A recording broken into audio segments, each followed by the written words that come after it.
4년 전 전주 MBC는 지방선거를 앞두고 장수군수 여론조사 결과를 발표했습니다. 당시 눈길을 끈 건 후보별 적합도만이 아니었습니다. 장수 지역 여론조사 응답률은 54.3%로 이번 나흘간 실시한 전체 단체장 후보 여론조사 가운데서도 월등히 높은 응답률을 보였습니다. 이 같은 이상 응답률은 또 다른 언론사의 여론조사에서도 반복됐습니다.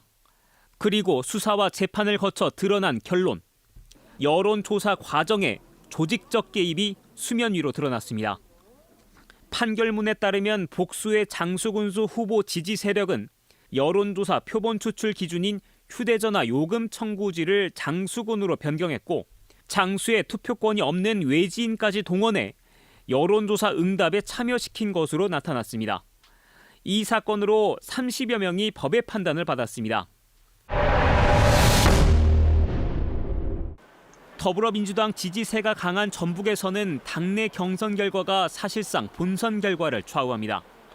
자연스럽게 경선 전 누가 공천을 받을 가능성이 더 높은지 동향을 살피기 위해 실시하는 언론사의 여론조사는 단지 참고용만이 아닌 그 이상의 의미를 갖습니다. 문제는 바로 이 지점입니다. 여론조사 자체의 허점을 악용할 경우 특정 세력에 의한 가짜 대세론이 만들어지고 궁극적으로 경선에 영향을 미칠 수 있다는 겁니다. 실제 장수군 여론 조작 사건 판결에 따르면 경선을 앞두고 실시된 언론사 여론조사 5건과 민주당 경선 여론조사 1건에 조작이 있었던 것으로 판단됐습니다.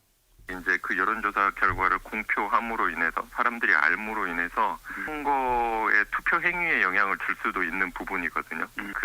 뭐 집결 효과라든가 뭐 이런 것들이 나타날 수도 있고요. 언론사 여론조사는 이처럼 대세론을 형성하고 경선에도 영향을 미칠 수 있습니다. 사실상 단체장을 결정하는 일련의 과정, 맨 앞단에 위치해 있는 것입니다. 하지만 경선이나 선거의 과정이 아니라는 이유로 공직선거법이 아닌 형법상 업무 방해로 다뤄지고 있습니다. 여론 왜곡에 의도적으로 관여했다 해도 법적으로는 단지 언론사의 의뢰를 받은 여론조사 기관의 업무를 방해한 것으로 보는 겁니다. 따라서 선거관리위원회 개입도 제한적입니다. 보통은 이제 수사 의뢰 같은 경우에는 공직선거법 저촉돼야 이제 의뢰를 하죠. 저희 선거법과는 관계 없어서 자체 종결 제도만 할 것 같은데. 본선보다 더 중요한 경선 과정이 정작 애매한 업무 방해로 의율되는 사이 후보를 선출하는 과정에서의 왜곡 시도는 갈수록 고도화되고 조직화되고 있습니다.